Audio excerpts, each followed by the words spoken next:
Hello বন্ধুরা, সৌরিনাস ব্লগে সবাইকে স্বাগত জানাই। আজকে নিয়ে এসেছি অপূর্ব স্বাদের ভেটকি পাতুরি।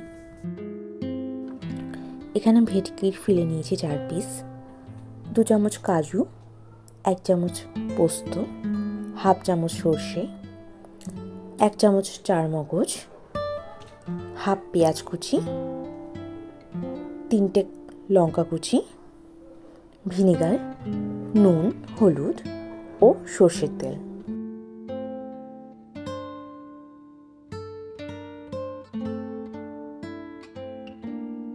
এবার মাছের ফিলেগুলোতে 1 চামচ নুন দিয়ে ভালোভাবে মাখিয়ে রাখবো কিছুক্ষণের জন্য। কিছুক্ষণ নুন মাখিয়ে রাখার পর মাছ থেকে জল ছাড়লে সেই জল ফেলে দেব।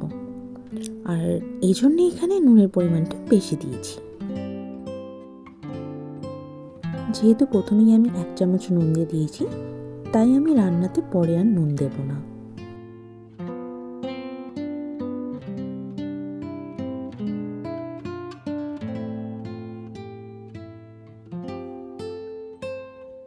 এবার ম্যারিনেশনের জন্য মশলাটা তৈরি করে নেব।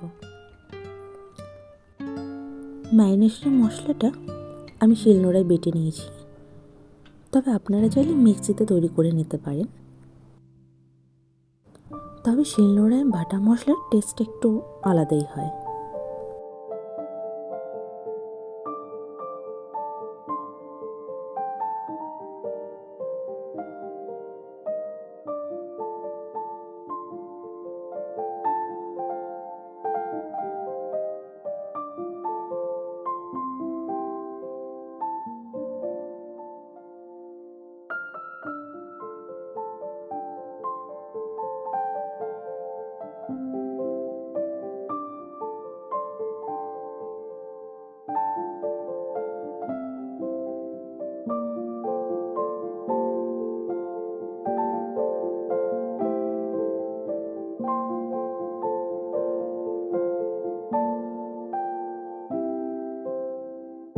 ম্যারিনেশনের মশলা এখানে রেডি হয়ে গেছে।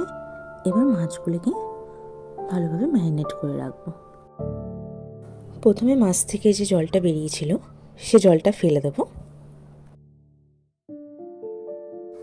ম্যারিনেশনের জন্য তৈরি করা মশলার মধ্যে 2 চামচ হলুদ গুঁড়ো ও 2 চামচ সর্ষের তেল দিয়ে ভালোভাবে মিশিয়ে নেব।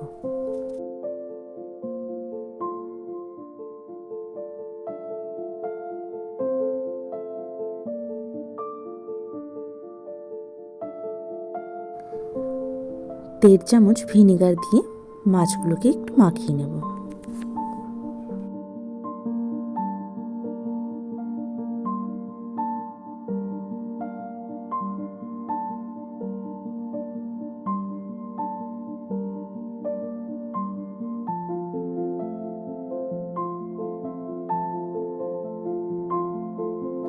এবার মশলাটি দিয়ে মাছগুলোকে ভালোভাবে ম্যারিনেট করে রাখবো।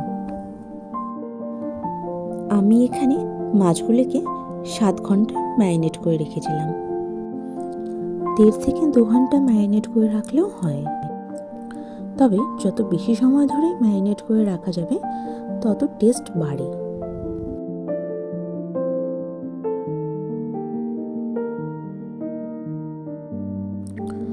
বেশি সময় ধরে ম্যারিনেট করে রাখতে চাইলে, আর যদি গরমের দিন হয় তাহলে অবশ্যই ফ্রিজে রাখাই ভালো। তবে আমি যেহেতু শীতকালে করছি সেহেতু আর ফ্রিজে রাখছি না, রুম টেম্পারেচারেই রেখে দিচ্ছি।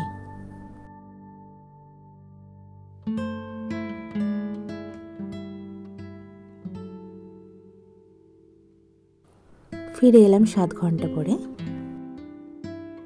একটি প্যান গরম করে তাতে কলা পাতাগুলোকে সেঁকে নেব। এতে কলা পাতাগুলো একটু নরম হয়ে যাবে এবং ভাজ করতে সুবিধা হবে।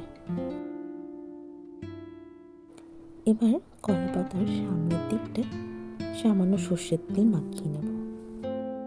এরপর ম্যারিনেট করে রাখা ভেটকির একটা ফিলে দিয়ে দেব এবং সামান্য পরিমাণ মশলা নিয়ে তার উপরে মাখিয়ে দেব। তারপর কলাপাতাটিকে ভালো করে মুড়ে সুতো দিয়ে টাইট করে বেঁধে দিতে হবে, যাতে খুলে না যায় ভাজার সময়।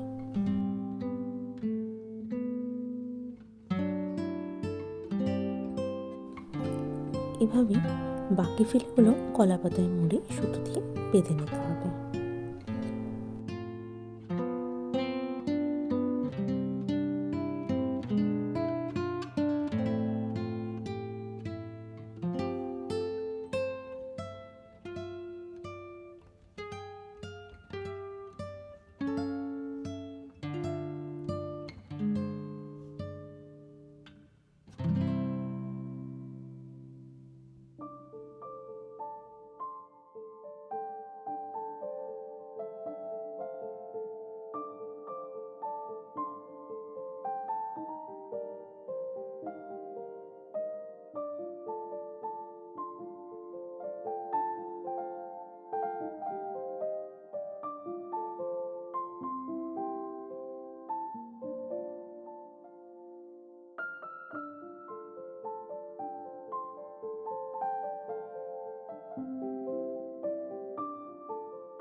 সব ফিলেগুলোকে কলা পাতায় মুড়িয়ে সুতো দিয়ে বেঁধে নেওয়া হয়ে গেছে এখানে।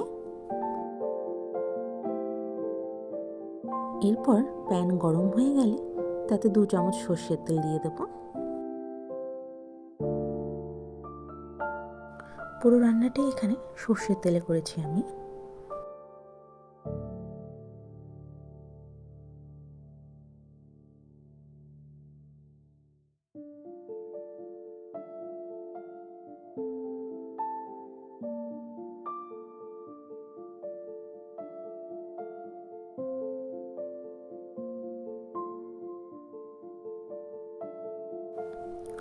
তেল গরম হয়ে গেলে পাতুরিগুলোকে প্যানের মধ্যে দিয়ে ঢেকে দেব 5 মিনিটের জন্য।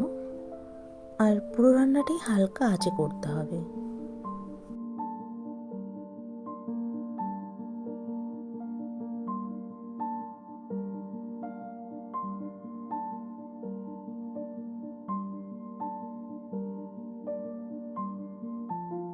পাঁচ মিনিট পর ঢাকনা সরিয়ে পাতুরিগুলোকে উল্টে দেব। উল্টো পিঠে আমরা পাতুরিগুলোকে 10 মিনিটের মতো ভেজে নেব। আপনারা কিন্তু বাড়িতে চেষ্টা করতে পারেন, খুবই সহজ পদ্ধতি, শুধু সময়টা একটু বেশি লাগে। আর অবশ্যই জানাবেন আমাকে কেমন লাগলো।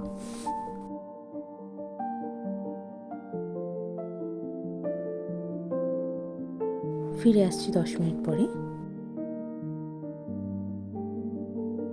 10 মিনিট হয়ে গেছে, পাতুরিগুলো প্রায় হয়েই এসছে।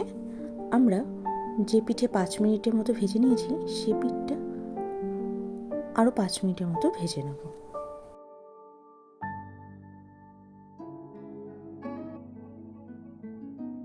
হালকা আছে পাতুরিগুলো 2 পিঠ 10 মিনিট করে ভেজে নিলে পাতুরি রেডি হয়ে যাবে।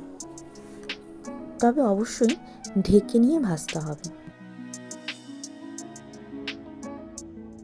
5 মিনিট হয়ে গেছে আর পাতুরিগুলো ভাজা হয়ে গেছে।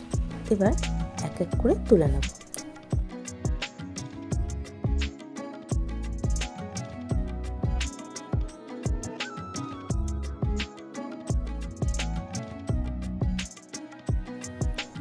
গরম গরম পাতুরি রেডি।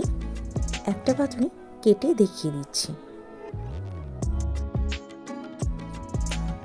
ভাতের সাথে এরকম গরম গরম পাতুরি খেতে কিন্তু খুব ভালো লাগে।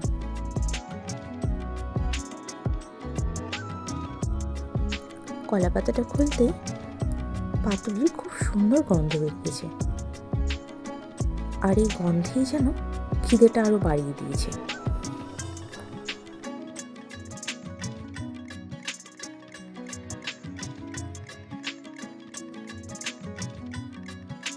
এতক্ষণ সাথে থাকার জন্য ধন্যবাদ। ভালো লাগলে অবশ্যই like, comment, share and subscribe. দেখা হচ্ছে নেক্সট ভিডিওতে।